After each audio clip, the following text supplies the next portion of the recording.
Digam amém. Vamos aplaudir a Ele. Aleluia. Diga, ô glória. Que a graça de Deus esteja conosco. Amém? Você já cumprimentou quem está do seu lado? Diz que você está mais bonito hoje, parece. Parece não, eu sou bonito mesmo. Diga assim, né? Parece não, eu sou bonito mesmo. Amém? Brincadeiras à parte, irmãos, sejam bem-vindos, podem sentar. Estamos na casa de Deus. Já é a nossa segunda reunião do dia. Que tremendo está sendo hoje, hein? Como Deus tem nos visitado de uma forma tão grandiosa. E se nós abrirmos o coração para entender o recado de Deus, com certeza a nossa vida ela vai viver esse transbordar. Eu sempre acreditei que por intermédio da palavra, se aplicarmos o coração a ela, nós não vamos viver no mínimo, nós sempre vamos viver na abundância. E quando se trata de abundância, algumas pessoas só entendem do lado financeiro. E não é isso. A abundância, a vida abundante que Jesus veio trazer, ela é aquela bênção completa, que diz respeito à saúde, ao nosso emocional, né, o nosso dia a dia, quanto pessoa, quanto cônjuge, quanto pai, mãe, irmão, com relação a tudo. A nossa vida precisa viver essa abundância de Deus. E hoje nós vamos falar aqui, o pastor tem falado no dia de hoje sobre o Abraão, né? Sobre como o Abraão teve aquele amor para com Deus. E nós vamos falar sobre essa aliança de amor, que ela precisa ser construída dia após dia. Aliança de amor que eu tenho para com Deus. Aí eu queria que você já abrisse a sua Bíblia em Hebreus, capítulo 11. E nós vamos falar sobre essa aliança de amor que Deus deseja da sua igreja na atualidade. Olha só. Hebreus, finalzinho da Bíblia, nós encontramos a carta aos Hebreus. Capítulo de número 11, nós vamos ler o versículo 8. Hebreus, capítulo 11, versículo de número 8. Também vai ficar na tela para você acompanhar. E eu tenho a plena convicção que Deus vai falar conosco. Amém? Diz assim a palavra. Hebreus capítulo 11, versículo 8. Quem encontrou, diga glória a Deus. Mas mais forte, irmão. Tá chovendo, mas você tem que ficar mais firme aí. Diga glória a Deus. Amém. Nós temos que estar mais ativos, né? Olha só. Hebreus 11, 8. Diz assim a palavra. Pela fé, Abraão, sendo chamado, obedeceu, indo para um lugar onde havia de receber por herança, e saiu sem saber para onde ia. Aí vem o versículo 9. Pela fé, habitou na terra da promessa, como em terra alheia, morando em cabanas. E quem que estava com ele? Isaque e Jacó, herdeiros com ele da mesma promessa. Porque esperava a cidade que tem fundamentos, da qual o artífice e construtor é quem? É Deus. Eu li esses 3 primeiros versículos aqui, que eles vão fundamentar a nossa mensagem de hoje. Primeira coisa que nós temos que entender é que quando Abraão recebeu de Deus a promessa lá em Gênesis capítulo 12, ele ouviu a voz de Deus que dizia: Abraão, sai da tua terra, do meio da tua parentela, e vai para uma terra que eu te mostrarei. Mostrarei é um verbo futuro, né? Isso iria acontecer lá na frente. Ainda não tinha um lugar pré-definido. Deus estava dando uma ordem para ele sobre como ele deveria viver, o que ele deveria fazer dali em diante. Mas Deus não deu certeza do lugar. Deus só disse que era para ele sair dali e ir para uma terra que ele mostraria, mas ainda não estava estabelecido. E é justamente esse tipo de amor que Deus deseja dos seus servos hoje. De ouvir dele uma palavra, de ouvir dele uma direção, e a pessoa não ficar hesitando em ficar interrogando a Deus o porquê daquilo. Existem muitas pessoas que infelizmente ela recebe de Deus uma palavra, um recado e uma direção, e o que elas fazem? Como eu não tenho certeza de nada disso, então não vou meter a mão nessas coisas. A Bíblia diz aqui que ele recebeu aquela promessa, aquela palavra, e pela fé, volta lá ao versículo 8, pela fé, Abraão, sendo chamado, o que ele faz? Obedece, indo para um lugar onde havia de receber por herança. Ele havia de receber, ainda não havia recebido. Ele não sabia qual que seria a direção. E ele saiu sem saber para onde ia. Deus dá uma direção. Sai da tua terra, do meio da tua parentela e vai. Ele pega o caminho e segue. Mas ele não sabe onde findaria aquela caminhada. E é isso que nós, como servos de Deus, estamos vivendo hoje. Lá no Novo Testamento, o apóstolo Paulo chega a dizer que nós somos peregrinos e forasteiros. Eu, particularmente, nasci numa cidade, estou aqui em outra. Daqui a alguns anos eu não sei para onde eu vou andar. Né? Nós somos peregrinos e forasteiros.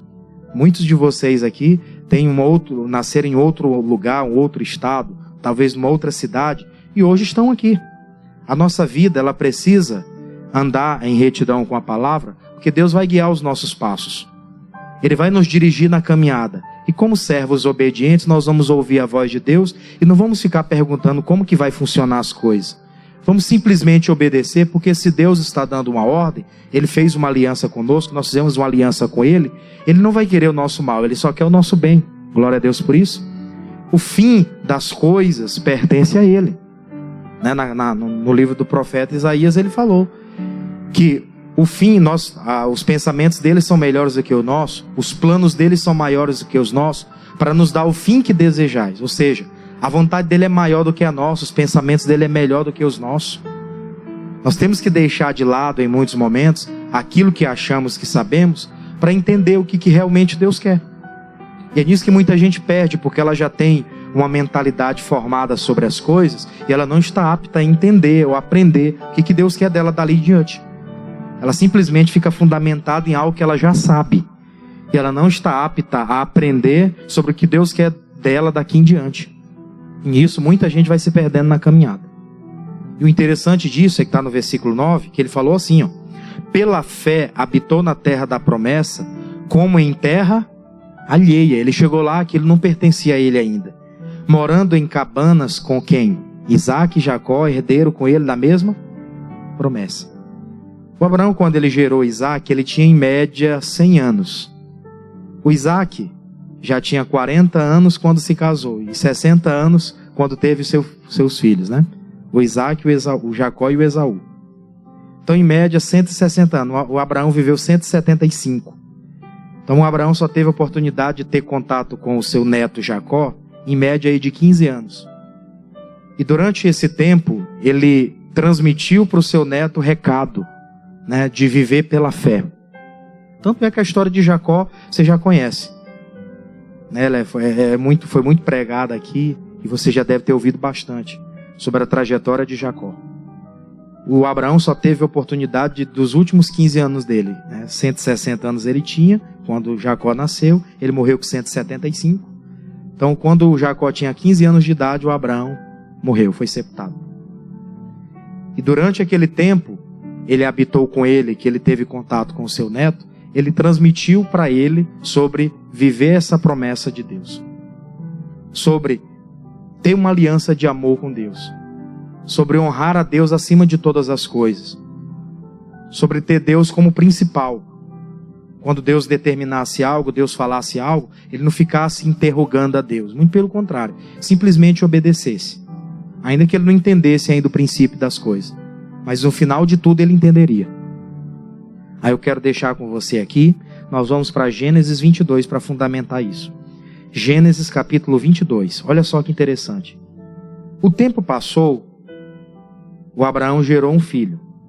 A gente já sabe, né? O filho da promessa, o Isaac.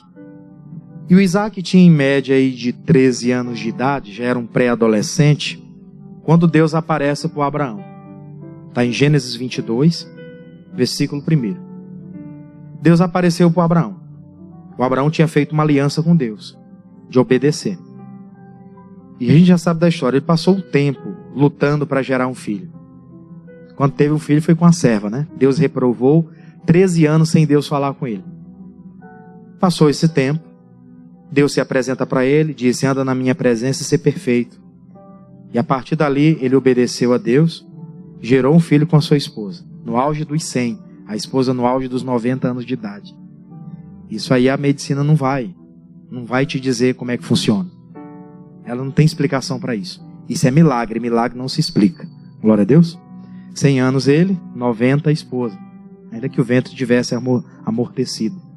E o tempo passou, o menino cresceu, e quando ele estava no auge dos 13 anos de idade, em média, o Abraão já tinha uma média de 113 para 114, né? Foi que Deus fala com ele essa palavra, dizendo, Gênesis 22, versículo 1. E aconteceu depois dessas coisas, que tentou Deus a Abraão, e disse, Abraão, e ele disse, eis-me aqui. E disse, toma agora o teu filho, o teu único filho Isaque, a quem amas, e vai à terra de Moriá, e oferece ali o holocausto, sobre uma das montanhas que eu te direi. Eu fico imaginando o seguinte, ele lutou tanto para gerar o filho, e agora que tem um filho, recebe aquela palavra de Deus, e Deus dá uma ordem para ele, você vai pegar o filho que tu ama, ele ainda deixa bem claro quem era, porque ele tinha um outro filho, né, que era o filho da serva, o filho da Agar, mas Deus não estava querendo aquele lá, Deus queria quem? O Isaque, o que era nascido da esposa. Ele diz, tanto é que ele fala, o teu filho, o teu único filho, que era o que era reconhecido, Isaque, a quem amas, vai à terra de Moriá e oferece ali em holocausto sobre uma das montanhas que eu te direi. Eu fico imaginando, mas que dureza, né? Quem tem filho sabe como é que funciona a coisa, né? É aquele amor, aquele carinho, principalmente quando está pequenininho. Minha esposa estava contando agora há pouco para mim um relato aí do que está acontecendo no Rio Grande do Sul, né? Um dos bombeiros falando que ele encontrou 3 crianças, né, dentro da água lá, morrendo e tudo. E as lágrimas daquele homem desceu, né? E as crianças inundadas lá, os pais, ninguém sabe para onde é que estava. A água levou e as crianças estavam por ali. E contando aquilo ali já cortou meu coração, criança que eu nem sei quem é. Eu disse, eu não quero nem ouvir, não quero nem saber. Porque se eu for ficar sabendo, a gente fica pensando uma série de coisas, né? Quando eu penso em problema de criança, eu já imagino os meus. Eu já fico imaginando, né? Os meus. E aí eu fico olhando, o Abraão recebe aquela palavra, ele tem um filho de 13 anos, pré-adolescente, tudo é pai por quê, querendo explicação de tudo. Aquele carinho, aquela atenção em ensinar, em construir para que ele cresça, para que ele seja uma bênção também. E vem Deus e se apresenta para ele dizendo, eu quero teu filho. Você vai levar para o monte, eu quero que você sacrifique ele para mim. Mas é o filho que tu ama. Quero saber se tu ama mais a ele ou a mim. E ali o Abraão provou que amava a Deus mais do que qualquer coisa. Porque ele não ficou perguntando, Deus, por que o Senhor quer meu filho? Por que o Senhor está desejando ele? O Senhor não pode me pedir uma outra coisa que eu possa te oferecer? Se o Senhor pedir milhares de recursos, se o Senhor me pedir animais, eu tenho em abundância para te dar. Se o Senhor me pedir recursos, se o Senhor quiser que eu construa alguma coisa para o Senhor, eu estou aqui disposto a concluir, a fazer. O que o Senhor quer o meu filho? Ele não pergunta isso. A atitude dele foi imediata. Veja o versículo 3. Como a atitude foi tão imediata. Então se levantou Abraão pela manhã. Que horas? De madrugada. Ele não esperou nem um dia amanhecer. Eu sempre comento isso aqui, todas as vezes que eu medito nisso. Uma vez até o pastor pregou aqui, ele falou sobre isso. Se ele tivesse amanhecido o dia e a mulher tivesse acordado, a Sara, o que ia acontecer? Ela não ia deixar. Não foi uma coisa, né, preparada por ele aquela situação. Quem estava pedindo era Deus. Ele não ficou perguntando por quê. Simplesmente ele se levanta ainda pela manhã de madrugada. Eu creio que entre 4, 5 da manhã, onde o sol já estava daqui a pouco começando a raiar. E ele albardou o seu jumento, como diz aí na sequência. Albardou o jumento e tomou consigo 2 dos seus servos e Isaque, seu filho, e fendeu lenha para o holocausto, e levantou-se e foi ao lugar que Deus lhe dissera. Aí tem uma coisa aqui que é interessante a gente entender.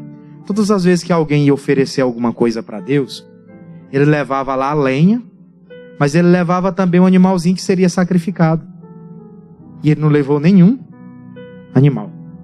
Ele só falou, eu vou ali adorar, vou com os 2 servos e vou levar também o meu filho. Os servos era para acompanhar ele naquela trajetória. Se ele precisasse de algum auxílio, ele teria gente ao seu lado que pudesse lhe auxiliar em alguma coisa. E quando ele obedece ali a Deus, ele simplesmente vai, sem olhar para trás. Não leva nenhum animalzinho para sacrifício, ele só leva o filho. E ele só leva a lenha do lado. Não levou nenhum tipo de oferta que não fosse o filho. E ninguém ia adorar a Deus sem levar um animalzinho para ofertar. Tinha que levar algum tipo de animalzinho para ofertar. E ele leva o filho. Não leva nada. Aí vem uma pergunta para a gente, irmãos. Se Deus pedir alguma coisa para a gente, será que eu estou disposto a dizer sim, Senhor? Ou eu vou ficar perguntando, por que você está me pedindo isso? Por que essa luta toda? Por que essa batalha que eu estou enfrentando? Tem gente que fica interrogando a Deus em tudo. Ela não para entender que tudo está no controle da mão de Deus. Se Deus está pedindo alguma coisa, é porque Ele sabe como Ele vai nos suprir de alguma forma. Glória a Deus. Estou falando aqui de oferta não. Também vale para a oferta. Eu estou falando aqui do coração, principalmente. Do tempo. O tempo é mais valioso do que qualquer recurso. O tempo que você dá para Deus. É mais valioso do que qualquer recurso que você possa fornecer. O seu tempo para com Ele é mais valioso. E é o que muitas vezes Ele menos tem. É o tempo da pessoa para Ele. Ele simplesmente fica lá, Deus fala, obedece. Eu fico imaginando, coisas simples. Pessoas ficam perguntando por quê. Já teve vez aqui na igreja, vou comentar isso aqui rápido, não é crítica não. Mas uma vez o pastor estava ali, ele disse assim, olha irmão, quero que tu fale lá com os irmãos, eles estão arrumando lá as coisas do propósito, diga para eles fazer dessa forma. Eu cheguei lá, ô irmã, o pastor queria que fizesse assim, assim, assado. Mas por que assim a gente está acostumado a fazer desse jeito? Ele disse, então a senhora vai lá e fala com ele. Porque eu só estou obedecendo as ordens. Se ele diz que ele quer o pão dessa forma, o pão da Santa Ceia, ele diz que vai ser dessa forma servido, então vai ser dessa forma. Só obedeça, só faça o que está sendo mandado. Ou então se você não quiser, Deus manda outro. Ele vem e faz. E obedece. Amém? Tem gente que não tem esse prazer em obedecer. E ela acha que de Deus ela vai receber alguma coisa. Perca de tempo. Ninguém recebe nada se do céu não lhe for dado. Ninguém recebe nada se do céu não lhe for dado. Glória a Deus. Foi na hora. Deus falou, sim, Senhor. Assim como o Senhor me disse, né? Eu vou. Eu acredito que ele devia estar chorando muito por dentro. Mas ele não ficava perguntando, ele obedecia. Obedecer é melhor do que sacrificar. Se ele estivesse obedecendo, Deus ia permitir ele sacrificar o filho? Não. Mas tem gente que prefere ficar fazendo sacrifício, ao invés de obedecer. Ao invés de dizer sim, Senhor. A ordem do Senhor será cumprida. Vem o versículo 4, olha que interessante isso aqui. E ao terceiro dia levantou Abraão os seus olhos e viu o lugar de longe. Ou seja, do lugar onde ele estava até o lugar onde ele haveria de subir aquele monte para sacrificar o filho, como Deus havia dito, o local, que era no Moriá, no Monte Moriá, foram 3 dias de caminhada.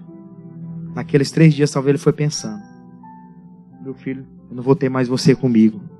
Não foi falando para o filho, mas ele foi falando com ele mesmo. Isso aqui eu estou cogitando, tá? Não está escrito. Eu fico imaginando ele, meu filho, eu não vou ter mais você comigo, mas eu estou obedecendo a Deus. Eu estou cumprindo a vontade de Deus. Vivi 100 anos sem você, estou com 13 vivendo ao seu lado. O amorzinho da minha vida. Mas se o Senhor está me pedindo, eu não vou negar. Aí vem uma cobrança para a gente. Nós vivemos durante a nossa vida sem muita coisa. E Deus vem nos suprindo, nos abençoando, guiando os nossos passos, nos fazendo viver uma abundância. E às vezes Deus pede algo tão simbólico. E tem gente que fica negando para Deus. Eu sempre comento isso, não me interprete mal. Mas nós estamos debaixo de uma unção. Geralmente o pastor da igreja, o pastor Jamil, ele fala, vamos fazer um propósito, vou fazer um culto de oração e dia tal. Às vezes até um feriado, ninguém está trabalhando. Vamos lá.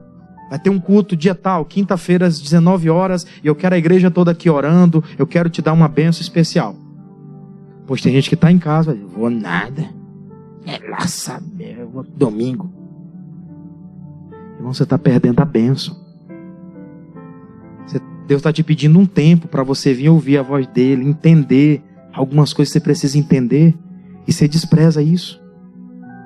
Isso aqui é uma crítica que eu tenho.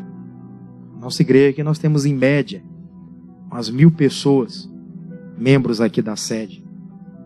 O pastor faz uma reunião dessas especial, se tiver 200 ou 300 pessoas da sede é muito. E às vezes vem mais porque vem das nossas comunidades, são os núcleos, né? Igrejas menores dos bairros, que tem um evangelista, um obreiro que é pregador de lá, e ele vem aqui na nossa sede ouvir a palavra. E aí eles vêm mais do que a gente, que é membro daqui. Vê se você está plantando semente diante de Deus. Vê se Deus está vendo você com essa aliança de amor que você fez lá no dia que você desceu as águas do batismo. Vê se essa aliança é verdadeira ou ela é fictícia. Veja você, nas coisas simples. Deus pediu algo para Abraão aqui muito pesado. Abraão não ficou nem perguntando, ele obedeceu. E um dia, às vezes um propósito, algo que é pedido para abençoar a vida da própria pessoa, ela, tanto faz como tanto fez. Eu acredito que isso não poderia lhe ofender. Se lhe ofende, então a coisa está pior ainda. É para botar a mão na consciência e pensar. O que eu estou fazendo? Deus está abrindo os meus olhos para que eu possa melhorar o meu culto. Você entende isso? Glória a Deus? Cruz credo, nem um glória a Deus não sai. Glória a Deus? Eu não sei quanto tempo eu vou ficar fazendo essa reunião, mas eu quero ser mais ativo. Né? Eu acredito que nós, como irmãos, a gente precisa melhorar mais o nosso culto a Deus. É um culto meio morno. Na continuação o negócio foi mais sério. 5. E disse Abraão aos seus moços: ficai-vos aqui com o jumento, e eu e o moço iremos ali. E havendo adorado, faremos o quê? Tornaremos a vós. Ele não transmite aquilo que ele vai fazer para os outros. Se ele transmitisse que ele ia levar o menino para sacrificar, o que poderia acontecer? Aqueles 2 servos dele ali poderiam tentar interferir. Quando você tem algo para fazer com Deus e Deus falar algo para você fazer, não é bom ficar expondo isso. Isso é particular. A pessoa sai comentando com todo mundo. Ah, assim, assim, assado. Aí chega os outros e começa a falar o que não deve, né? Eu já vi gente na igreja que estava já há um tempo e disse: eu vou batizar. Aí chega o familiar que não tomou a decisão ainda, ou alguns que já até tomaram, mas olha a pessoa no dia a dia e fica falando: tu não está pronto. Tu não está pronto. O que tu quer batizar? E fica atrapalhando a obra que Deus está querendo fazer na vida de alguém. Fica atrapalhando. Fica ali impedindo a pessoa de vencer. Já vi gente falar do lado, tá ali do lado, casal às vezes. Eu já ouvi casos assim. Pessoas já chegaram a falar para mim: o pastor falou de algo, de um propósito. O pastor falou de uma oferta na igreja. Vou dar um exemplo. O pastor falou uma oferta na igreja. E eu queria fazer aquela oferta. Mas a minha familiar que estava do meu lado me impediu. Eu iria fazer. E ela não sabe como ela teria de Deus uma recompensa tão grande. O altar não deve nada para ninguém. Você acredita nisso? Deus não fica devendo nada para ninguém. Se você planta, você colhe. Na hora que você mais estiver precisando, é a hora que o socorro de Deus vem. Tem gente que planta agora, colhe logo. Tem gente que planta agora, demora um pouquinho, mas você vai colher. Deus não fica devendo nada para ninguém, não. Foi a palavra de terça-feira aqui, quem veio, recebeu o azeite lá que o pastor Jaime consagrou, né, que o pastor pregou aqui sobre a viúva lá. O marido dela morreu, mas ele tinha deixado sementes plantadas. Que ele tinha guardado uma família, guardado 100 famílias de profetas. E quando ela precisou de socorro, o homem de Deus tinha uma palavra direcionada para ela e Deus socorreu. Ela pagou toda a dívida lá que tinha e ainda viveu muito tempo com aquele dinheiro. Foi uma fonte de renda extra para ela. Aquele azeite que se multiplicou. Isso está escrito na Bíblia, não é só para a gente ler e achar bonito, não. Está escrito porque é a verdade. E isso vai acontecer na vida daquele que acredita hoje. Mas ele fala: vamos ali, vocês fiquem aqui, vocês estão cuidando aí dos animais, fiquem aqui um pouquinho, eu vou subir com meu filho lá no monte, e depois nós retornaremos, depois que nós adorarmos a Deus, retornaremos até vocês. Ele não explica o que ele vai fazer, porque era algo particular. Tem coisas que nem para o marido você vai falar, nem para a esposa. Pastor, você está pregando inimizade na minha casa? Não é vocês que falam que tudo tem que falar, um cônjuge, o marido com a mulher? É. Mas tem coisas que é com Deus, que é particular. Glória a Deus. Você ama mesmo a Deus? Deus é em primeiro lugar do que o casamento. Glória a Deus por isso. Deus é em primeiro lugar do que o filho. Esse filho que você tem foi Deus que lhe deu. O casamento que você tem foi Deus que lhe deu. O trabalho que você tem, o recurso que você tem, foi Deus quem lhe deu. Nada mais, nada menos, Ele quer essa prova de amor a cada dia sendo confirmada. E Ele viu nisso no Abraão. Não foi à toa, não. Na continuação, no 6, ele continua. E tomou Abraão a lenha do holocausto e pôs sobre Isaque, seu filho. E ele tomou o fogo e o cutelo na sua mão. E foram ambos juntos. Então falou Isaque a Abraão, seu pai, e disse: meu pai. E ele disse: eis-me aqui, meu filho. E ele lhes disse: eis aqui o fogo e a lenha. Mas aonde está o cordeiro para o holocausto? O menino estava tão inteirado daquele assunto de sacrificar para Deus, que ele sabia que estava faltando um elemento ali, que era justamente aquilo que precisava ser sacrificado. Aí o bonito está no versículo 8, que ele falou o seguinte: e disse a Abraão: Deus proverá para si o cordeiro para o holocausto, meu filho. Assim caminharam juntos.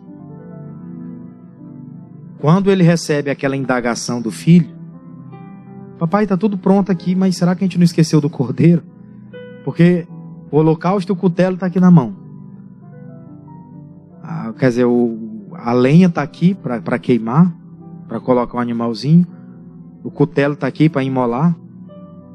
Mas está faltando o animal. E Abraão disse para ele: Deus proverá, meu filho. Em outra tradução fala: Deus está provendo. Deus está provendo para si o holocausto. E eles caminharam junto. Quando ele ouve aquilo, talvez poderia cortar o coração, como eu falei do meu caso, né? Ouvi que as crianças foram achadas no meio daquela enchente. Eu já fiquei imaginando nos meus, se fossem os meus, e eu estivesse naquela enchente. Né? A gente tem que se colocar no lugar dos outros, para sentir a dor dos outros. É ou não é verdade? Às vezes nós estamos só na nossa posição e não olhamos para o outro lado, não sentimos a dor do outro. Por isso que às vezes somos tão insensíveis para com o próximo. E ele simplesmente faz aquilo ali. Segue o caminho com o filho. Não, meu filho, fique tranquilo, Deus vai prover o holocausto. Deus vai prover o sacrifício. E seguiu junto. Ele poderia ter sentido aquela dor no coração. Ô, meu filho, tu nem sabe que é a última vez que eu falo contigo. Né? Se fosse eu, era isso. Ô, meu filho, tu não sabe. É a última vez que nós estamos se vendo. Está chegando a sua hora. Eu amo a Deus mais do que você, então tem que obedecer. Eu fiz uma aliança com Ele primeiro do que você. Você nasceu por causa da aliança que eu tive com Ele. Se não fosse essa aliança com Ele, você não tinha nem nascido. E Ele obedece. Isso aqui trouxe muitos resultados para Abraão. Eu não vou ler tudo, mas vamos lá em Isaías agora. Isaías 41. Olha só que interessante. Isaías 41. Livro do profeta Isaías, capítulo 41. Depois de Salmos vem Provérbios, aí Eclesiastes, Cantares, e aí vem Isaías. Capítulo 41. A obediência de Abraão, ela foi relatada pelo profeta Isaías. Isso muito tempo depois, não foi? Né? Isso foi muito tempo depois. O profeta Isaías relatou. Porque aquilo que ele fez, a aliança de amor que ele teve para com Deus, isso refletiu nas gerações futuras. É sobre isso que a gente tem que pensar. Quem é avô e ensinou os filhos no caminho, e os filhos permaneceram, estão firmes com Jesus, quando ele vê os netos dele andando na fé também, sendo consagrado no altar, servindo a Deus também, ele vai lembrar: a minha aliança que eu fiz com Deus, ela está refletindo na minha descendência. Isso é ou não é bonito? Maravilhoso. Os meus 2 filhos foram apresentados aqui no altar.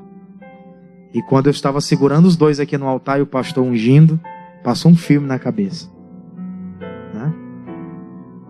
E como será depois com a outra descendência que virá? Se a semente continuar sendo plantada, eles vão colher. Diz assim, 41, versículo 8. 41, versículo 8. Vamos ler? Mas tu, ó Israel. Israel era quem? Era o Jacó. Era o neto de Abraão.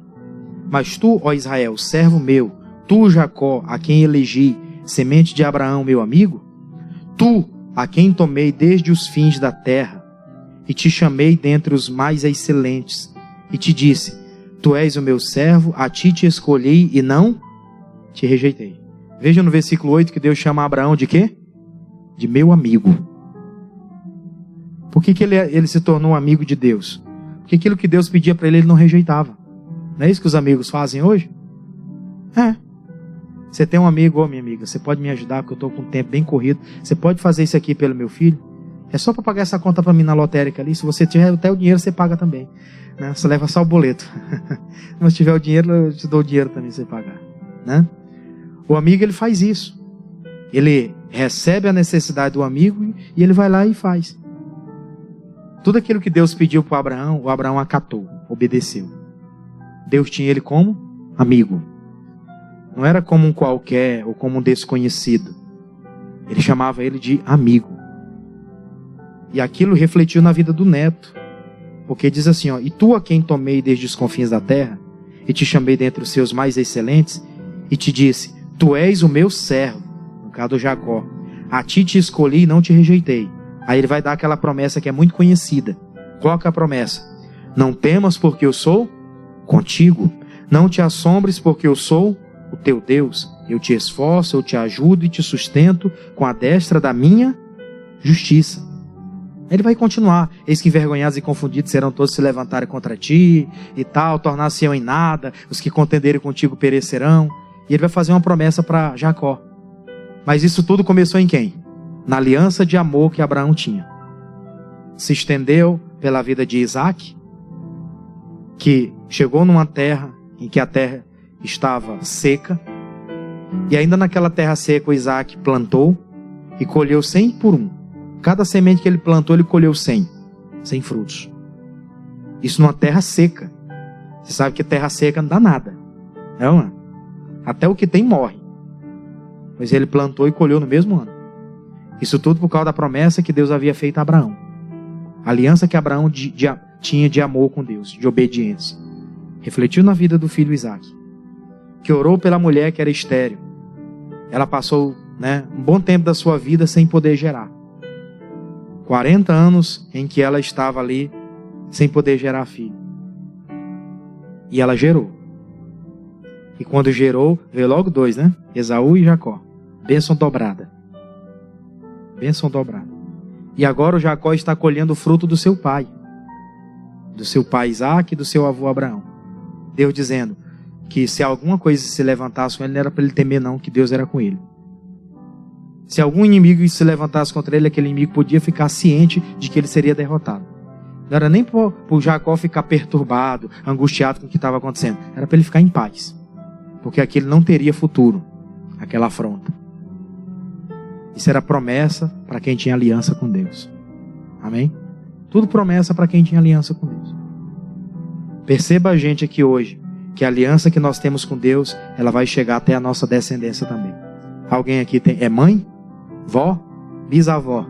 Algumas já são até bisavó, Semana que vem é o Dia das Mães, vamos estar aqui comemorando, orando, abençoando e tudo. Não só nesse dia, Esse dia é um dia exclusivo. Mas todos os dias é dia da mãe.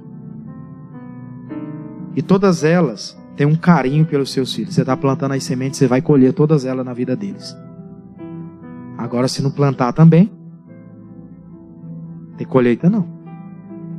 Que fique bem claro isso para a gente hoje aqui. Voltemos lá no Gênesis, olha só, para a gente terminar. Capítulo 18 agora. Gênesis capítulo 18. Deus não ocultava nada de Abraão. Mas por que ele não ocultava? Porque Abraão tinha uma aliança de amor, de obediência. Qualquer coisa que ia acontecer, antes de acontecer, Deus se revelava para Abraão. Se revelava para ele. E você sabe que Deus ia destruir Sodoma e Gomorra. Por quê? Sodoma e Gomorra estava em extremo pecado. Era prostituição, lascívia, pecado por cima de pecado. E o Abraão tinha um sobrinho chamado Ló, que estava naquela região. havia tido inclusive conflito com ele. Achou que os pastores do gado dele estavam se levantando contra os pastores do gado de Abraão, e eles ficaram lá contendendo. O Abraão chegou e disse: eu não vou contender com você, meu filho. O Ló era sobrinho dele. Não vou contender com você. Era para o Ló até honrar ali o seu senhor, né? O Abraão. E o Ló não honrou. Ele disse: se tu ir para a direita, eu vou para a esquerda. Se tu for para a esquerda, eu vou para a direita. E acabou, não vamos brigar por causa disso. Nós somos irmãos. E ele decidiu ir para Sodoma e Gomorra, porque aparentemente era uma terra mais bonita, onde poderia frutificar mais. Decidiu ir para lá. O tempo passou. O Abraão prosperou onde ele estava, porque a bênção não estava no lugar, estava nele. Glória a Deus. A bênção não vai estar no lugar, vai estar em você. Aonde você chegar, você vai ser uma bênção. Você está trabalhando no lugar, aquele lugar vai prosperar por causa de você. Disseram que lá não entrava nada, pois vai entrar por causa de você. Eu acredito que eu, como pregador, vou chegar em qualquer igreja. A igreja lá é fraca, não tem ninguém. Pois vai começar a ter, porque eu tenho uma bênção comigo. Glória a Deus. Vai chegar. Eu já criei essa estrutura para isso. Agora, se não tem estrutura, não vai dar nada. Mas se criar a estrutura, vai ter. Então ele planta sementes ali. E aí Deus vai falar uma palavra que eu achei muito sério isso aqui. Está no versículo 17. Gênesis 18, 17. Que disse assim, ó. E disse o Senhor: ocultarei eu a Abraão o que faço? Quer dizer, eu vou deixar de informar para o Abraão, o meu amigo, aquilo que eu vou fazer? No versículo 18 ele diz: visto que Abraão certamente virá a ser uma grande e poderosa nação, e nele serão benditas todas as nações da terra, porque eu tenho conhecido que ele há de ordenar aos seus filhos e à sua casa depois dele, para que guardem o caminho do Senhor, para obrarem com justiça e juízo, para que o Senhor faça vir sobre Abraão o que acerca dele tem falado. Aí depois ele foi relatar para o Abraão o que iria acontecer com Sodoma e Gomorra. E aí o Abraão vai lá, depois que ele descobre o que vai acontecer, ele começa a falar com Deus: ô Deus, se tiver 50 justos nessa cidade, o Senhor vai destruir a cidade por causa dos 50 justos? E Deus falou: não a destruirei por causa dos 50 justos. Só que ele olhou e disse: não tem 50 justos, o que eu faço? Senhor, o Senhor vai destruir a cidade por causa de 20 justos? Não vou destruir por causa dos 20 justos. Até que ele chegou ali e Deus entendeu o que ele queria. Era livrar Ló daquela situação. E Deus livrou Ló, sim ou não? Livrou. Ele mandou 2 anjos lá na casa de Ló. Pregava isso aqui há 2 semanas atrás para a juventude. Sobre não viver em lugares sujos. Sodoma e Gomorra era um lugar sujo. E aquele era um ambiente que não era ambiente para pessoas de Deus habitarem. Pois o Ló estava lá. Os anjos chegam lá, aqueles homens querem ter contato com os anjos. Viu aqueles 2 homens lá, os anjos eram altos, né? Segundo o que diz o semblante, eles eram altos, tinham uma estrutura forte e eram bonitos. Então os homens daquela cidade, que eram homossexuais, tinham relacionamento de ambos os lados, queriam ter contato com os anjos. Ele falou: não, o Ló disse: pega as minhas 2 filhas. Elas estão prometidas em casamento, mas ainda são virgens. Tem caso com elas, mas não toque nesses homens. Eles disseram: não queremos saber dos homens, das suas filhas, queremos esses homens. Já que ponto aquela cidade chegou, né? Até o momento em que Deus vai começar a descer fogo naquele lugar, e os anjos tiram de lá Abraão, a mulher e as filhas. Elas já estavam, ao que pela Bíblia dá para entender, noivas. E os noivos dela não quiseram ir. Quiseram ficar lá, pois foram consumidos a fogo. A mulher dele se perdeu porque ela olhou para trás para ver a destruição, né? E o resto da história a gente já sabe. Mas voltando à questão, o Abraão tinha essa condição de obedecer a Deus, de honrar a Deus, de ter essa aliança de amor com Deus. Deus não ocultou nada dele. E se eu amo a Deus, se eu faço a vontade de Deus, qualquer coisa que vai acontecer, Deus fala comigo antes. Deus me avisa, Deus me desperta. Eu oro, Deus dá livramento. Ah, mas não está acontecendo nada na minha vida, é tanta luta. Aí vem a pergunta: por que será? Se nesse mesmo livro está escrito que maldição sem causa não virá. Então cabe para a gente uma reflexão hoje. Abraão tinha uma aliança de amor. A minha aliança é também de amor, de obediência. Ela é uma aliança que tem horas que eu obedeço e tem horas que não quero nem saber. Não é esse extremo, mas pode ser que em algum caso já esteja nesse extremo. E eu quero orar com você hoje em cima dessa palavra. Nós vamos demandar aqui alguns minutos de oração. Nesses momentos de oração, nós vamos aproveitar para falar com Deus sobre a nossa vida. Me ajude a aperfeiçoar minha aliança de amor. Se ela não tem sido aperfeiçoada, eu quero aperfeiçoar. Em nome de Jesus. Vamos aplaudir o Senhor por isso? Glória a Deus. Amém. Fica de pé. Vamos fazer uma oração. Vamos aproveitar esses momentos de oração que nós temos aqui. Eu acredito que Abraão foi abençoado. Tem muita coisa que a Bíblia não vai relatar, mas que provavelmente aconteceu. Assim como os milagres que Jesus fez, nós temos aqui no Novo Testamento inúmeros, mas eu creio que muita coisa não ficou registrada. Tanto é que a palavra diz que se fosse para escrever tudo aquilo que ele realizou, não teria papel suficiente para descrever, né? Foram muitas obras, mas as que ficou relatada é para que a gente observe hoje e aplique o coração para obedecer. Vamos orar? Fecha os olhos. Pai, obrigado pela tua sagrada palavra.